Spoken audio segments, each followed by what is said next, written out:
Haridas Thakur walked until he came to the village known as Chandapur.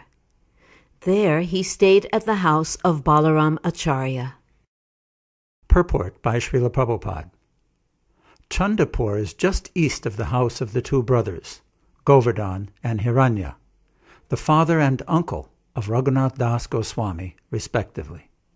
In Chandapur lived Balaram Acharya and Yadunandana Acharya, the priests of these two personalities. And when Haridas Thakur went there, he lived with them. Hiranya and Govardhan were the two heads of the governmental treasury in that division of the country. Their priest was named Balaram Acharya. In the village, Haridas Thakur was given a solitary thatched cottage where he performed the chanting of the Hare Krishna Maha Mantra. He accepted prasad at the house of Balaram Acharya. Raghunath Das, who was the son of Govardhan and was later to become Raghunath Das Goswami, was a boy at that time engaged in study. He came to see Haridas Thakur daily. Naturally, Haridas Thakur was merciful toward him, and because of the merciful benediction of this Vaishnava, he later attained the shelter of Sri Chaitanya Mahaprabhu's lotus feet. At the residence of Hiranya and Govardhan, discourses took place by which Haridas Thakur was glorified. O devotees, please listen to that wonderful story.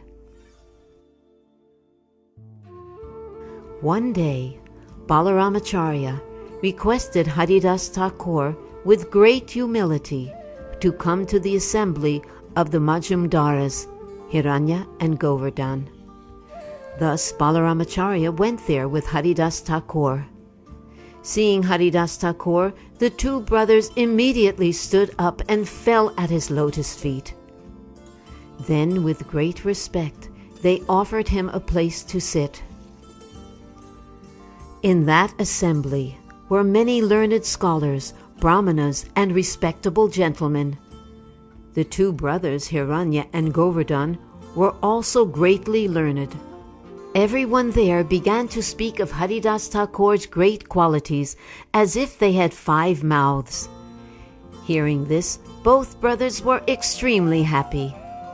It was mentioned in the assembly that Haridas Thakur chanted the holy names of Krishna 300,000 times a day.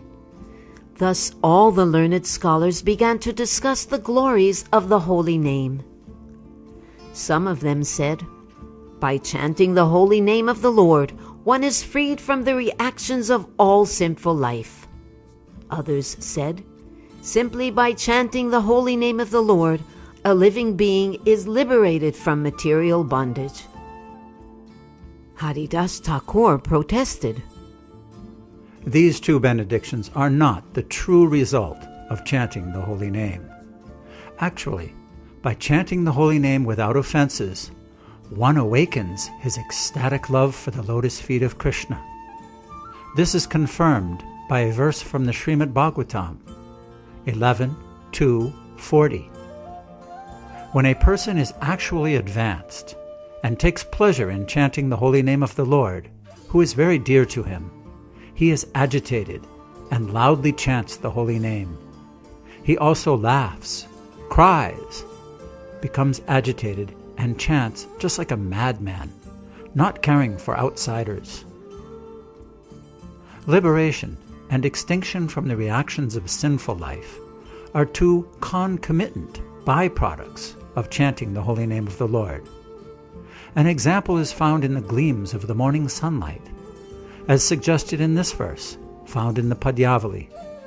As the rising sun immediately dissipates all the world's darkness, which is deep like an ocean, so the holy name of the Lord, if chanted once without offenses, dissipates all the reactions of a living being's sinful life.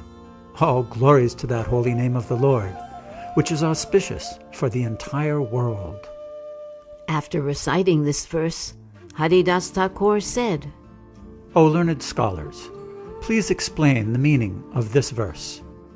But the audience requested Haridas Thakur, "It is better for you to explain the meaning of this important verse."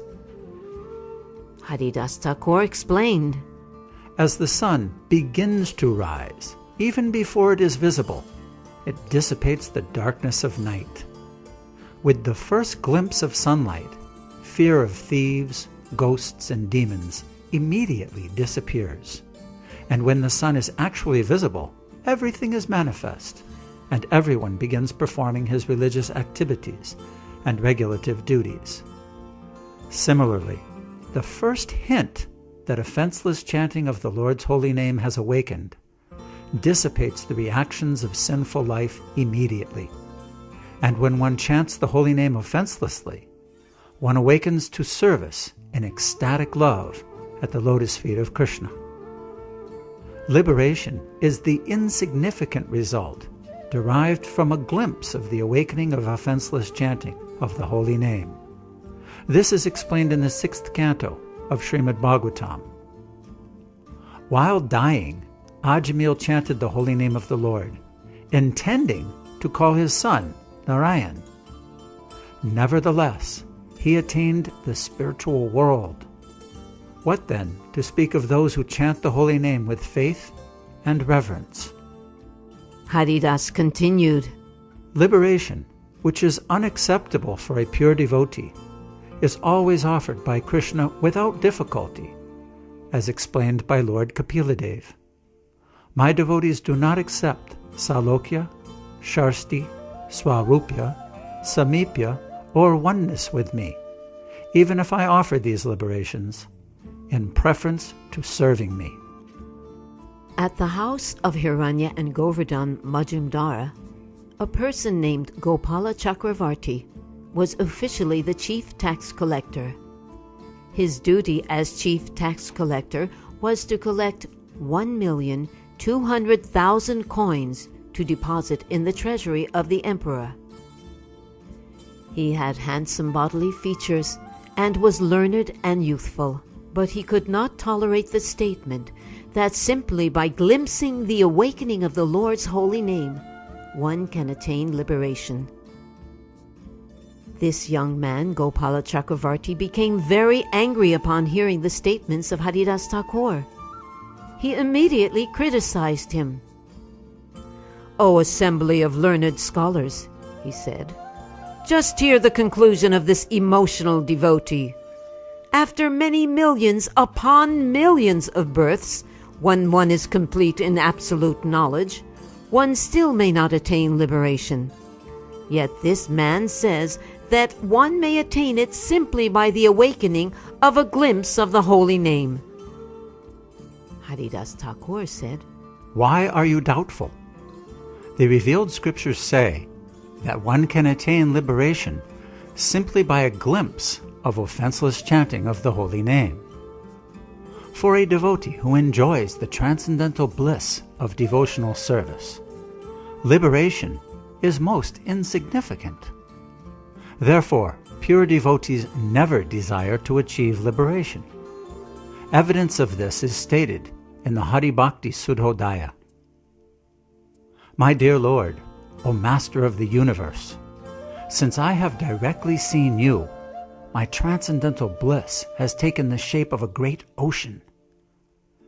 Being situated in that ocean, I now realize all other so-called happiness, including even Brahmananda, to be like the water contained in the hoofprint of a calf.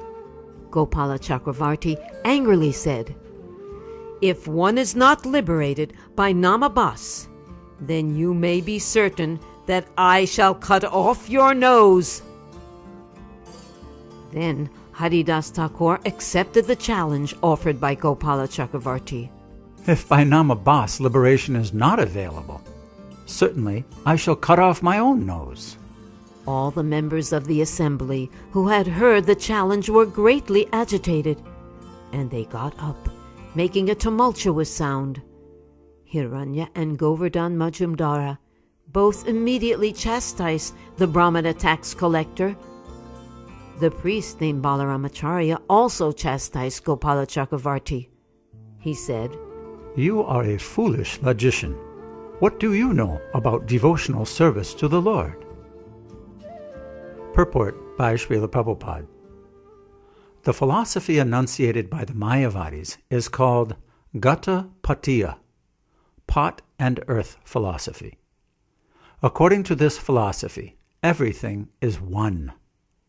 Such philosophers see no distinction between a pot made of earth and the earth itself, reasoning that anything made of earth, such as different pots, is also the same earth. Since Gopala Chakravarti was a Gatapatiya logician, a gross materialist, what could he understand about the transcendental devotional service of the Lord? Balaramacharya continued, You have insulted Haridas Thakur. Thus there will be a dangerous position for you. You should not expect anything auspicious. Then Haridas Thakur got up to leave, and the Majumdars, Gopala Chakravarti's employers, immediately kicked him out and dismissed him from their service. With all the members of the assembly, the two Majumdars fell at the lotus feet of Haridas Thakur. Haridas Thakur was smiling, however, and he spoke in a sweet voice. None of you are at fault. Indeed, even this ignorant, so-called Brahmin is not at fault, for he is accustomed to dry speculation and logic. One cannot understand the glories of the holy name simply by logic and argument. Therefore, this man cannot possibly understand the glories of the holy name. All of you now, please go to your homes. May Lord Krishna bestow his blessings upon you all. Do not be sorry because of my being insulted. Then Hiranyadas Majumdara returned to his home and ordered that Gopala Chakravarti not be admitted therein. Within 3 days, that Brahmana was attacked by leprosy, and as a result, his highly raised nose melted away and fell off. The Brahmana's toes and fingers were beautiful, like golden-colored champak buds. But because of leprosy, they all withered and gradually melted away. Seeing the condition of Gopala Chakravarti, everyone was astonished. Everyone praised the influence of Haridas Thakur and offered him obeisances. Although Haridas Thakur, as a Vaishnava, did not take seriously the Brahmana's offense, the Supreme Personality of Godhead could not tolerate it, and thus he made the Brahmana suffer the consequences. A characteristic of a pure devotee is that he excuses any offense by an ignorant rascal. A characteristic of Krishna, however, is that he cannot tolerate blasphemy of his devotees. Purport by Srila Prabhupada. The characteristic of a Vaishnav and the characteristic of the Lord mentioned in this verse are very significant. In his Shikshastika, Sri Chaitanya Mahaprabhu has taught the characteristics of a Vaishnav. Ternadapi Sunichena Tororiva Shihishnuna Amanina Manadena Kirtanaya Sadahadi. A Vaishnav strictly follows this principle of being humbler than the grass and more tolerant than a tree, expecting no honor from others, but offering honor to everyone. In this way, a Vaishnav is simply interested in chanting about the Supreme Personality of Godhead and glorifying Him.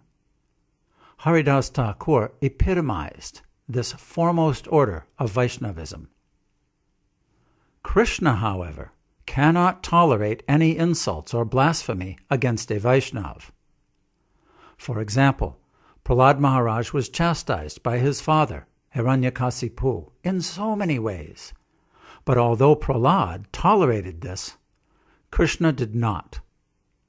The Lord therefore came in the form of Nrsimhadev to kill Hiranyakasipu. Similarly, although Srila Haridas Thakur tolerated the insult by Gopala Chakravarti, Krishna could not. the Lord immediately punished Gopal Chakravarti by making him suffer from leprosy. Offending or blaspheming a Vaishnava has been described as the greatest offense, and it has been compared to a mad elephant. When a mad elephant enters a garden, it ruins all the creepers, flowers, and trees. Similarly, if a devotee properly executing his devotional service becomes an offender at the lotus feet of his spiritual master or another Vaishnava, his devotional service is spoiled.